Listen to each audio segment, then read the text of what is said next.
What's up, Taiwan? I'm Joyce with news from here in Taiwan and around the world. Former Taiwan President Ma Ying-jeou is set to visit China for the fourth time since leaving office in 2016. The visit has drawn criticism from Taiwan's government. Cadence Quaranta has more. Another controversial visit to China for former Taiwan President Ma Ying-jeou, leading a delegation of Taiwanese students on a 2-week trip across the strait in mid-June.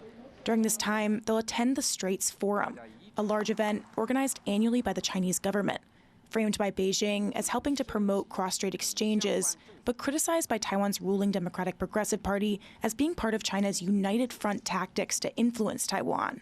The trip, organized through Ma's foundation. 上礼拜已经跟这个党中央来汇报，我想党内不应该有压力。如果今天我们台湾的主流民意是两岸交流的话，那国民党应该反过来，我觉得我们这个出访是对他们是有加分的。 This is Ma's fourth trip to China since leaving office in 2016. The former head of Taiwan's now opposition Kuomintang, Ma has always been seen as friendly with China, promoting closer ties during his presidency and afterwards. In recent years, through his foundation, he has led groups of Taiwanese students on 3 visits to China and has twice brought delegations of Chinese students to Taiwan, often framing these exchanges and communications, especially among young people, as key to cross-strait peace. China has said they welcome this visit. 当前台海形势复杂严峻，但两岸交流合作不能停、不能断、不能少。我们一如既往地欢迎台湾各界人士和广大台湾同胞常来大陆走走、参访交流，与我们携手加强交流合作，传承弘扬中华优秀传统文化，致力推动中华民族伟大复兴。 But these trips are controversial in Taiwan. Taiwan's Mainland Affairs Council, the government body that manages relations with China, has criticized the trip, calling it inappropriate. In a statement, the council says that the Straits Forum is part of the Chinese Communist Party's united front tactics to influence Taiwan and to promote unification. It accused Ma of cooperating with the CCP's political manipulation, warning him against becoming a, quote, model of Beijing's united front work. Ma's visits, which have in the past included meetings with Chinese government officials and even Chinese President Xi Jinping in 2024, come amid heightened cross-strait tensions. Formal government-to-government communication has been cut off since 2016, and Beijing has criticized current President Lai Ching-te, calling him a separatist. Lai has stepped up efforts to combat what he calls growing Chinese infiltration in Taiwan. For these youth tours that are run by the Ma Ying-jeou Foundation, I think they're kind of a reflection of the state of cross-strait relations with the Chinese government, with the PRC, seeking ways to try to find influence through what they call people-to-people ties, 民间交流, with those that are sort of aligned with the KMT or the pan-blue side of the political spectrum, while continuing to try to freeze out the Taiwan's actual government. Some also think these trips may be a way for Ma to promote a sense of Chinese identity among young people in Taiwan, amid growing efforts by the Chinese Communist Party itself to influence Taiwanese young people. Apart from the Straits Forum, Ma and the student group will also take part in cultural activities and learn about the Silk Road, according to his foundation. Going ahead, despite ongoing controversy over these trips and what they could mean for the future of cross-strait relations. Klein Wong and Cadence Quaranta for TaiwanPlus. Baseball and basketball are big in Taiwan, but the country also has a budding football presence too. A popular Danish football club is in the country looking to bring its youth development program here. Leslie Liao reports.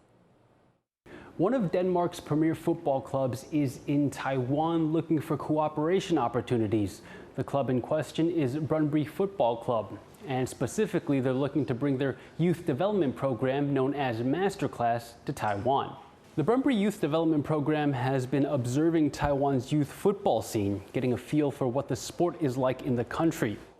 So the trip here is because we want to get some change of knowledge between FC Vikings, Taiwan's football, and I hope that we could maybe give some inspiration so we can see Taiwan's football also grow about grassroots football. We can see more kids, I hope so, will play football, in Taiwan. The person who brokered this connection between Brondby and Taiwan is local football coach Johnny Nielsen. Nielsen started his coaching career in Taiwan by challenging the country's traditional coaching concepts, which he believed focused too much on intense physical conditioning.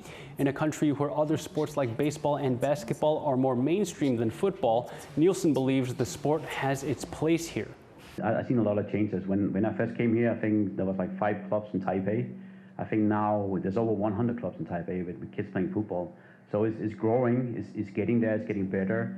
Today's conference doesn't celebrate any official cooperation plans yet, but it does mark Brondby's presence here in the country. Taiwan is a place where the team would like to bring its brand of winning football development to the local youth in a bid to elevate the country's football standards. Alex Tseng and Leslie Liao in Taipei for TaiwanPlus. Water sports are also growing in popularity in Taiwan, including one that involves a magical tail. Sandy Chi went to find out why more people are trying it and about the risks it brings. In the world of mermaiding, water isn't just for swimming, it's the stage. These athletes show off a mix of strength, skill, and grace in this unique performance sport. 美人鱼它是一个大家小时候很多人可能都有一个人鱼梦，然后就会想要说在水里面游得像一个美人鱼一样，不管是像是小美人鱼艾丽儿，或是像是神鬼奇航里面的海妖，就是会有不同的风格。Mermaiding uses the principles of freediving, but instead with a monofin, requiring the diver to mimic the movements of the mythical creature. The sport has been growing in popularity all over the world, but especially here in Taiwan, where an annual mermaiding competition showcases the community's underwater magic. This year, 80 participants came to Taiwan's only ocean park to take part. Mermaid performance is amazing because mermaiding in Taiwan is very popular, and we understand is the mermaid in Taiwan actually is the highest quality in the world. In Taiwan, you can see their skills is the best, their performance, I mean the artistic performance, like the storytelling, like the moving with music, and then some very challenging skills, I mean some posture, they also can do very well. This year, many international contestants flew in from abroad, including from Japan, South Korea, and the Philippines.